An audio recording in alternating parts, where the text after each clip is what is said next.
$3.8 billion. That's how much the United States Department of Defense paid Aegis Tactical Systems for a missile defense component that was supposed to protect American soldiers from exactly the kind of attack that killed 6 of them in Kuwait on March 1st. The component was a proximity fuse module designed for the CRAM, counter-rocket, artillery, and mortar system. The module is what tells the interceptor when to detonate. Too early, the target survives. Too late, the target survives. The window is measured in milliseconds. And according to the FBI, Aegis Tactical Systems knew that 31% of their fuse modules failed quality testing. They shipped them anyway. At 5:22 in the morning on March 12th, FBI agents and Defense Criminal Investigative Service teams executed simultaneous warrants at 3 locations. The Aegis manufacturing facility in Huntsville, Alabama, the corporate headquarters in Arlington, Virginia, and the personal residence of Aegis CEO Martin Driscoll, a $9.6 million estate in Great Falls, Virginia.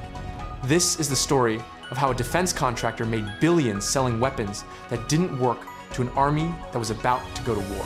Aegis Tactical Systems was founded in 2011 by Martin Driscoll, 57 years old, West Point graduate, 14 years active duty Army, including 2 deployments to Iraq, retired as a lieutenant colonel, then went into defense contracting. By 2018, Aegis had secured its first major prime contract with the Department of Defense. The contract was for proximity fuse modules used in multiple short-range air defense platforms, including the CRAM phalanx system and components for the Patriot PAC-3 interceptor. The contract was worth $1.2 billion over 5 years. In 2023, it was renewed and expanded to $3.8 billion, covering production through 2028. Aegis became one of the top 15 suppliers of precision munitions components to the US military. Driscoll was invited to Pentagon briefings, he attended defense industry galas, he donated to congressional campaigns on both sides.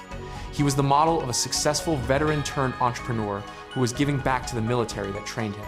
And according to the federal indictment, he was knowingly shipping defective weapons to that same military for at least 4 years. The fuse module that Aegis manufactured is a small device, approximately the size of a coffee mug. It sits inside the nose cone of an interceptor round. Its job is to detect an incoming threat using millimeter wave radar, calculate the optimal detonation point, and trigger the warhead within a window of 3 to 7 milliseconds. If the fuse fires correctly, the interceptor shreds the incoming missile or drone with a cloud of tungsten fragments. If the fuse misfires or fails to trigger, the interceptor passes harmlessly by the target. A miss, and whatever the target was heading for gets hit. The FBI's investigation uncovered internal Aegis quality assurance records dating back to 2022, showing that the failure rate on the fuse modules coming off the production line averaged 31%. Nearly 1 in 3 modules failed to trigger within the acceptable millisecond window during bench testing.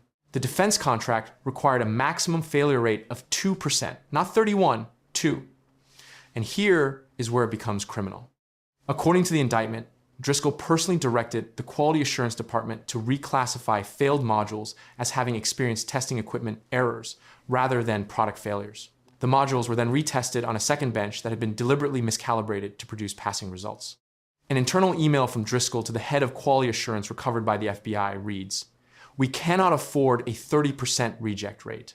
Fix the bench or fix the paperwork. I don't care which." They fixed the paperwork for 4 years. Between 2022 and February 2026, Aegis delivered approximately 14,000 fuse modules to the Department of Defense. Based on the internal failure rate, approximately 4,300 of those modules were defective. Those modules were installed in CRAM systems deployed at US military installations across the Middle East, including Ali Al Salam Air Base in Kuwait, including the Naval Support Facility in Bahrain, including Al Udeid Air Base in Qatar. Every base that came under Iranian missile and drone attack, starting February 28th. And this is where the investigation takes its darkest turn. The Port of Shuaiba in Kuwait, where 6 American soldiers were killed on March 1st, did not have a CRAM system deployed. Military officials questioned why.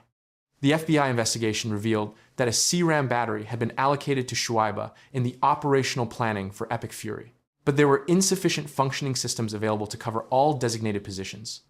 The reason there were insufficient systems was that 11 CRAM batteries across the theater had been flagged for maintenance after experiencing abnormally high misfire rates during the initial Iranian salvos on February 28th. The common component in all 11 batteries was the Aegis fuse module. When the systems started failing during live combat, commanders were forced to prioritize which locations received the limited number of functioning batteries. High-value bases like Ali al-Salem and al-Udeid got coverage. Lower priority positions like Shuaiba did not. 6 soldiers died in a building that was supposed to have a CRAM system protecting it. That system wasn't there because other systems equipped with Aegis components had failed when they were needed most. The FBI has not publicly drawn a direct causal line between the defective fuses and the deaths at Shuaiba. But the investigation is active, and the families of those 6 soldiers have been notified that their loved ones' deaths are now part of a federal fraud and negligent homicide investigation. The raid on Driscoll's estate in Great Falls produced evidence that investigators are still processing. In his home office, agents found a personal laptop containing financial records for 4 offshore accounts in Cyprus and the Isle of Man. Total balances exceeding $22 million. The FBI believes these accounts received payments structured to avoid the reporting thresholds that defense contractors are subject to under federal acquisition regulations. In a safe in the master bedroom, agents recovered 3 flash drives containing what appear to be the original, unaltered quality assurance records, the real numbers, not the ones submitted to the Pentagon. Driscoll apparently kept the authentic data as what investigators describe as an insurance policy, a record of what really happened in case he ever needed to prove that others were also involved. Those flash drives are now the prosecution's most powerful evidence, because they prove that Driscoll didn't just know about the failures, he documented them, preserved them, and continued shipping defective products anyway. At the Huntsville manufacturing facility, agents seized production line equipment, calibration records for the testing benches, and the computer systems used to generate the falsified quality reports. 12 Aegis employees were detained for questioning. 4 have been formally charged as co-conspirators. The financial picture extends beyond the offshore accounts. Driscoll's compensation from Aegis over the past 6 years totaled approximately $47 million in salary, bonuses, and stock awards. The company reported revenues of $6.2 billion over the same period, with profit margins averaging 23%, well above the industry standard of 12 to 15% for munitions components. The FBI's forensic accountants identified the reason for the abnormally high margins. By shipping defective modules instead of investing in fixing the production process, Aegis saved approximately $400 million in manufacturing costs over 4 years. Proper fuse modules require a precision-machined radar antenna array that costs approximately $1,100 per unit. The defective modules had antenna arrays manufactured with lower-grade materials costing approximately $300 per unit. The $8 minus $100 difference per unit multiplied by 14,000 units equals a savings of $11.2 million on materials alone. Combined with reduced testing time, fewer rejected units, and lower labor costs from the simplified manufacturing process, the total savings pushed Aegis profit margins to levels that should have triggered a defense contract audit agency review. It did not. The DCAA audit scheduled for 2024 was postponed due to staffing reductions. It has never been completed. Martin Driscoll was arrested at his residence at 5:22 a.m. He was wearing a West Point class ring and a t-shirt from the Army-Navy football game. He did not resist.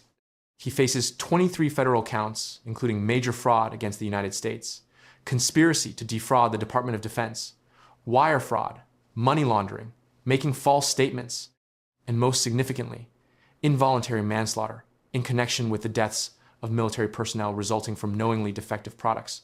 The manslaughter charges are what make this case unprecedented.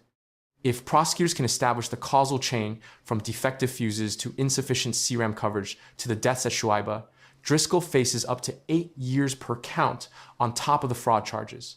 Combined, he faces an effective life sentence. 4 co-conspirators at Aegis have been charged: the head of quality assurance, the production line supervisor, the chief financial officer, and the Vice President of Government Contracts, who signed the compliance certification submitted to the Pentagon.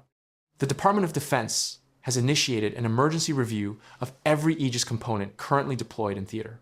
CRAM batteries across the Middle East are being inspected, and fuse modules are being replaced with units from alternative suppliers. The process is expected to take 3 to 4 weeks. 3 to 4 weeks during an active war where Iranian drones and missiles continue to target American positions daily. Every day that a CRAM system sits with a potentially defective Aegis fuse module is a day that the system protecting American soldiers might not work when it matters. And here is the question that Congress is going to have to answer. How did a company with a 31% failure rate pass 4 years of defense procurement oversight without a single audit catching the problem? How did 14,000 potentially defective munitions components make it into the hands of soldiers who were counting on them to stay alive? Because the failure here isn't just one man's greed. It's a system that allowed that greed to go undetected until 6 soldiers came home in coffins. This is Federal Watch Network. Subscribe and turn on notifications because this investigation is just beginning. We'll see you in the next one.